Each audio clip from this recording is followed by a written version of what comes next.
સુરત શહેરમાં મેટ્રો પ્રોજેક્ટનું કામ પૂરજોશમાં ચાલી રહ્યું છે, પરંતુ અનેક વિસ્તારોમાં લોકોને ભારે મુશ્કેલીઓનો સામનો કરવો પડી રહ્યો છે। ખાસ કરીને અડાજણ વિસ્તારમાં મેટ્રો સ્ટેશનના કામને કારણે સ્થાનિક રહીશો અને ધાર્મિક સ્થળોને અસર થતી હોવાની ફરિયાદો ઉઠી છે।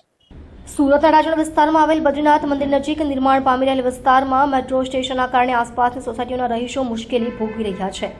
રોડ સંકુચિત થવાથી વાહન વ્યવહાર ખોરવાઈ રહ્યો છે। ધૂળ માટીના કારણે આરોગ્યની સમસ્યાઓ સર્જાઈ રહી છે, તેમજ મંદિર સુધી પહોંચવામાં પણ અડચણો ઊભી થઈ રહી છે। આ મુદ્દાને ગંભીરતાથી લઈ સુરત લોકસભાના સાંસદ શ્રી મુકેશભાઈ દલાલે મેટ્રો રેલ અને સુરત મહાનગરપાલિકાના અધિકારીઓ સાથે સ્થળ નિરીક્ષણ કર્યું હતું। આ દરમિયાન મંદિરના ટ્રસ્ટી, સોસાયટીના રહીશો, સ્થાનિક કોર્પોરેટરો તેમજ પ્રમુખ અને મહામંત્રી પણ હાજર હતા।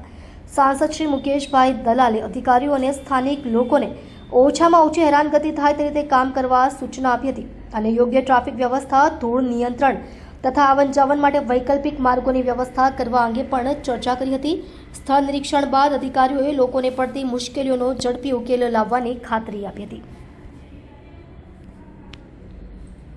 અડાજણમાં જે મેટ્રોની કામગીરી ચાલી રહી છે, ત્યાં બદ્રીનાથ મંદિર પાસે એક એલિવેટરના બધું બની રહ્યું છે, તો ત્યાં આગળ સ્થાનિક લોકોને એક શંકા હતી કે અહીં બનવાથી મોટી ગાડી વળાંકમાં કોઈ પ્રશ્ન ઉપસ્થિત થશે, એટલે આથી અધિકારીઓને મેં સ્થળ પર બોલાવ્યા હતા। અધિકારીઓ કહ્યું કે ભાઈ અમે તમને પ્રેક્ટિકલ બતાવીશું કે અહીં કોલમ બન્યા પછી પણ ગાડી મોટી વળાવવામાં કોઈ તકલીફ પડવાની નથી, એટલે એ બતાવશે, ડેમોન્સ્ટ્રેશન કરાવશે એ લોકોને અને એ લોકોને કન્વિન્સ કરશે કે જો આ પ્રશ્ન નથી અને એ ઉપરાંત બીજા બે પ્રશ્નો હશે તે સાથે મળીને ઉકેલ કરીને કામગીરીને આપણે આગળ ધપાવીશું।